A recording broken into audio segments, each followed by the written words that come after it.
আল্লাহ রাব্বুল আলামিন কোরআনে পাকের মধ্যে বলেন, এ বান্দা, যদি দুনিয়া চাও, দুনিয়ার চাকচিক্যের মুখে পড়ে দুনিয়ার প্রতি যদি লালায়িত হয়ে যাও, আমি আল্লাহ রাব্বুল আলামিন তোমাকে কিঞ্চিত পরিমাণ দুনিয়া দান করি। দুনিয়া দান করে আল্লাহ রাব্বুল আলামিন বান্দাকে পরীক্ষার মধ্যে পালায়া দেন। সে যদি ওই দুনিয়াকে পাইয়া আখিরাতকে যদি ভুলে যায়, তাহলে তার জন্য এই দুনিয়াটা অভিশাপ হয়ে যাবে, দুনিয়ার সম্পদগুলো তার জন্য কাল হয়ে যাবে। আর মুসলমান ভাইরা আমার, আল্লাহ রাব্বুল আলামিন অনেক মানুষকে দুনিয়া দান করেন। দুনিয়ার চাকচিক্য, ওই লৌকিকতা, দুনিয়ার অনেক সম্পদগুলো আল্লাহ রাব্বুল আলামিন মানুষকে দান করেন। অনেক টাকা পয়সা, ধন সম্পদ, বাড়ি গাড়ি ওই বান্দাকে দান করে মহান আল্লাহ রাব্বুল আলামিন তাকে পরীক্ষার মধ্যে পালায়া দেয়। পরীক্ষাটা হলো ওই দুনিয়ার মধ্যে থেকে ধন সম্পদ যা কিছু উপার্জন করবে, তার মধ্যে একটা ভাগ আল্লাহর রাস্তায় দান করতে হবে।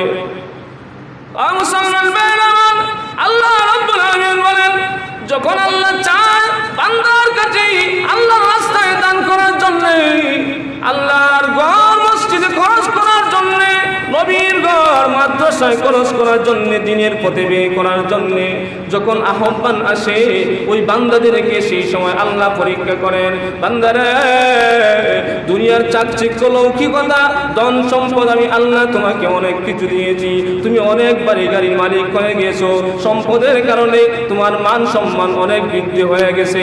দুনিয়ার অবস্থা হলো, যার টাকা বেশি বড় সেটা হইল তার। من كان يريد الحياة الدنيا وزينتها نوفي إليهم أعمالهم فيها وهم فيها لا يبخسون।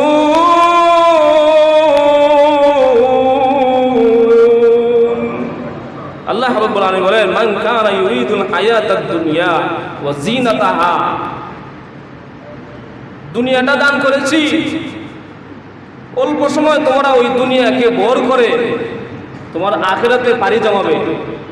এখন যদি তুমি ওই দুনিয়ার মোহে পড়িয়া দুনিয়ার চাকচিক্য তুমি যদি চাও, আখিরাত না চেয়ে যদি দুনিয়ার চাকচিক্য চাও, আখিরাত যদি বরবাদ করে দাও, আল্লাহ রাব্বুল আলামিন বলেন, দুনিয়াতে কিছু পাইবা, কিঞ্চিত পরিমাণ তোমাদেরকে দেওয়া হবে, কিন্তু তারপরে আখিরাতে তোমাদের জন্য আগুন ছাড়া আর কিছু নাই। এটি আল্লাহ রাব্বুল আলামিন বলেন,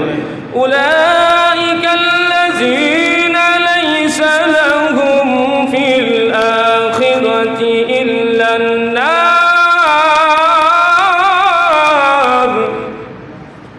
ওয়া হাবিতা মা সানাউ ফিহা ওয়া বাতিলুম মা কানু ইয়ামালুন।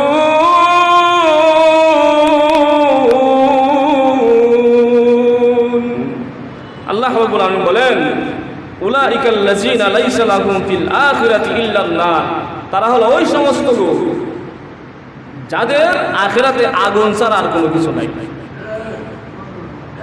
এই জন্যে দুনিয়াতে থাকবে, মুমিনরা দুনিয়াতে থাকবে যেমন ভাবে পানির উপরে নৌকা চলে, পানিকে ভর করে তার গন্তব্যস্থানে পৌঁছে যায়, ঠিক তেমনি ভাবে মানুষও দুনিয়াতে বিচরণ করবে, দুনিয়াতে থাকবে।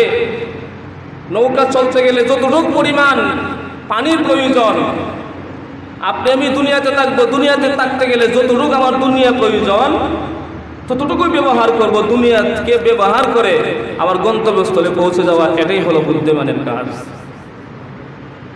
আর আল্লাহর কাছে যদি দুনিয়া চাকচিক্য চায়, দুনিয়া চায়, আল্লাহ রাব্বুল আলামিন বলেন, মান কানা ইউরিদুল আজিলাতা আজ্জালনা লাহু ফিহা মা নাশাউ লিমান নুরিদ।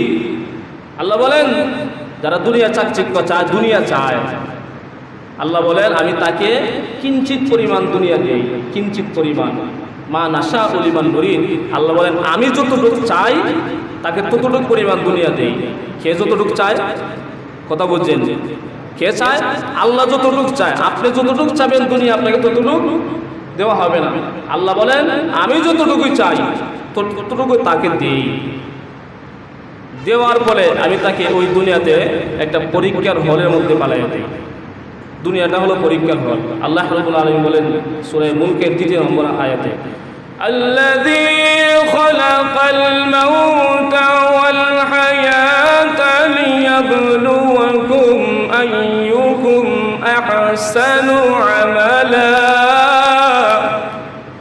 ওয়া হুয়াল আজিজুল গফুর।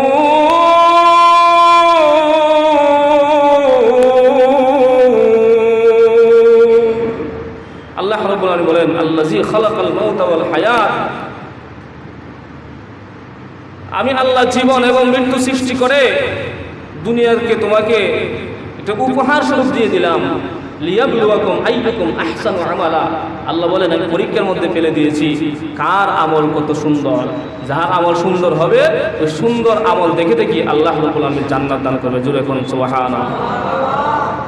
মুসলমান ভাইয়েরা আমার, আল্লাহ রাব্বুল আলামিন কোরআনে পাকের মধ্যে বলেন, এ বান্দা যদি দুনিয়া চাও, দুনিয়ার চাকচিক্যের মুখে পড়ে দুনিয়ার প্রতি যদি লালায়িত হয়ে যাও, আমি আল্লাহ রাব্বুল আলামিন তোমাকে কিঞ্চিত পরিমাণ দুনিয়া দান করি। দুনিয়া দান করে আল্লাহ রাব্বুল আলামিন বান্দাকে পরীক্ষার মধ্যে পালায় দেন। সে যদি ওই দুনিয়াকে পাইয়া আখিরাতকে যদি ভুলে যায় তাহলে তার জন্য এই দুনিয়াটা অভিশাপ হয়ে যাবে, দুনিয়ার সম্পদগুলো তার জন্য কাল হয়ে যাবে। আর মুসলমান ভাইরা আমার, আল্লাহ রাব্বুল আলামিন অনেক মানুষকে দুনিয়া দান করেন। দুনিয়ার চাকচিক্য, ওই লৌকিকতা, দুনিয়ার অনেক সম্পদগুলো আল্লাহ রাব্বুল আলামিন মানুষকে দান করেন। অনেক টাকা পয়সা, ধন সম্পদ, বাড়ি গাড়ি ওই বান্দাকে দান করে মহান আল্লাহ রাব্বুল আলামিন তাকে পরীক্ষার মধ্যে পালায়া দেয়। পরীক্ষাটা হলো ওই দুনিয়ার মধ্যে থেকে ধন সম্পদ যা কিছু উপার্জন করবে তার মধ্যে একটা ভাগ আল্লাহর রাস্তায় দান করতে হবে। আর মুসলমান ভাইরা আমার, আল্লাহ রাব্বুল আলামিন বলেন যখন আল্লাহ চায় বান্দার কাছে আল্লাহর রাস্তায় দান করার জন্য, আল্লাহর ঘর মসজিদে খরচ করার জন্য, নবীর ঘর মাদ্রাসায় খরচ করার জন্য, দিনের পথে ব্যয় করার জন্য যখন আহ্বান আসে ওই বান্দাদেরকে সেই সময় আল্লাহ পরীক্ষা করেন। বান্দারে, দুনিয়ার চাকচিক্য, লৌকিকতা, ধন সম্পদ আমি আল্লাহ তোমাকে অনেক কিছু দিয়েছি, তুমি অনেক বাড়ি গাড়ির মালিক হয়ে গেছো, সম্পদের কারণে তোমার মান সম্মান অনেক বৃদ্ধি হয়ে গেছে। দুনিয়ার অবস্থা হলো যার টাকা বেশি বড় সেটা হইল তার। কথা বুঝেন না? যার টাকা বেশি বড় শেয়ার তার।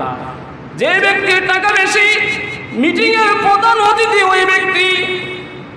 যার টাকা বেশি, গ্রামের মধ্যে তার দাপট সবচেয়ে বেশি। আল্লাহ রাব্বুল আলামিন বলেন ওই সম্পদের কারণে, ওই টাকার কারণে আমি আল্লাহ তোমাকে দুনিয়াতে সম্মানিত করেছি। দুনিয়ার সব কিছু লৌকিকতা তুমি যা ইচ্ছা সব কিছু উপভোগ করতে পারো, কিন্তু আমি আল্লাহকে ভুলে গিয়ে যদি দুনিয়ার মুখে পড়ে যাও, আমি আল্লাহকে যদি ভুলে যাও, আমি আল্লাহর ইবাদত বندگی যদি না করো, বান্দারে যেই সম্পদের জন্য তোমার এত মান সম্মান, যেই সম্পদের জন্য তুমি এত বড় দুনিয়াতে হইলে, দুই সম্পদের জন্য এত বড় চেয়ারের মালিক হইলে, এই সম্পদটাই তোমার জন্য কাল হয়ে দাঁড়াবে। আল্লাহ রাব্বুল আলামিন যখন ডাক দিবে, আল্লাহ রাস্তায় যদি সম্পদ ব্যয় করা না হয়, যদি কৃপণতা করে, মহান আল্লাহ বলেন বান্দারে ওই সম্পদের বিনিময়ে কিয়ামতের ময়দানে আমি আল্লাহ তোমাকে উপহার স্বরূপ জাহান্নামের আগুন দান করব। এই সম্পদের কারণেই, এই কৃপণতা করার কারণে, সম্পদের কারণেই জাহান্নামে কি পাবে? আগুন। এই সম্পদই তার জন্য কাল হয়ে দাঁড়াবে। আজকে দেখেন কত কোটিপতি আছে, যাকাত দেয় না, ফিতরা আদায় করে না, আল্লাহর ঘরে যখন ডাক আসে সে দান করে না, সম্পদ নিয়ে বাহাদুরি করে, সম্পদের বাহাদুরি করে। আর সম্পদ দিচ্ছেন আল্লাহ, বাহাদুরি করে। মসজিদে দান করতে চাইলে আল্লাহ এত কোটি কোটি টাকা দিচ্ছেন, মসজিদে দান করতে গেলে পকেট থেকে বার করে সিরা নোট। কথা কন না কেন? পকেট থেকে বার করে কি সিরা নোট, পকেটের মধ্যে দেখবে সবথেকে ছোট নোট যেটা, এটা মসজিদে এনে বের করে। যে নোটটা ও চলে না, বাজারে কোনো দোকানদার নেয় না, কোনো মানুষকে দেওয়া যাবে না, ওই টাকাটাই না মসজিদের বাসকার মধ্যে ঢুকায়। আল্লাহ সবই দেখে।